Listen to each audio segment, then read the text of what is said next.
sinangag na kakain. So ayun, hindi na natin na naman napakita yung video kasi pinagsama-sama lamang po natin yung ingredients niyan. So pinakuluan po natin yung toyo, bawang, sibuyas, tapos konting suka. Rinig nyo ba yung umuulan? Kaya hindi na masyado nakapag-video. Tsaka natin ilagay ang ating. At saka yung patatas na ito, napakuluan na po yan kanina. Ang bahagyan.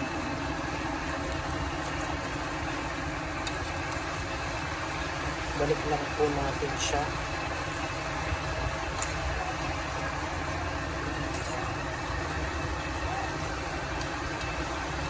Nagsangag na rin po kami dito sa kabila kasi mas masarap yung tinatawag nating adobo. Ano po yan? Baboy at manok. Mas marami nga lang yung manok. Ayan, isama-sama na natin yung together.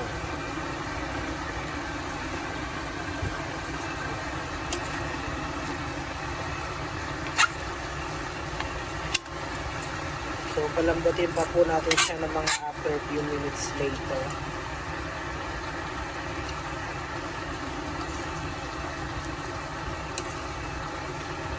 Hindi na po natin yung ginisa. Para sama-sama together na po yung lasa niya.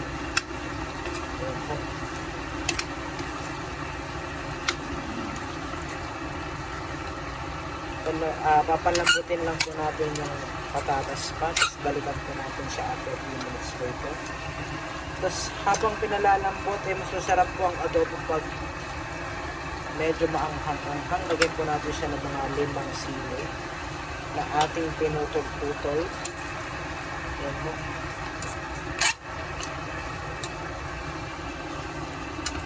Always the best, sabi nga nila.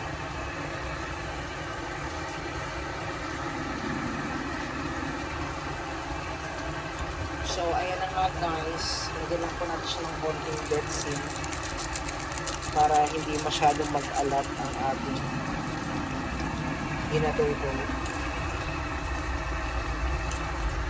Naku, kapag ito ho at ito ang pinagsama na ko po ay sinasabi ko sa inyo, kulang po ang sinangag nyo kaya magsaing pa kayo.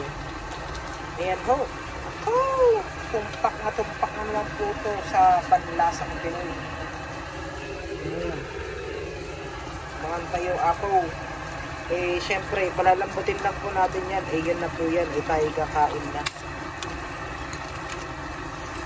Papasingawin lang po ang ating pinakasuka. Mga tayo apo, kung nadaman nun. Saka lagyan lang po natin siya ng konti pang paminta. Konti pa itong laurel. Ayan na po. Saan ka pa? Sabi nga nila. Di sa Pilipinas na lang, saan pa nga ba may ganitong adobo? Only in the Philippines. And then we have fried rice. Ay naku, ako kunada. Apay ngay nag-imas ka.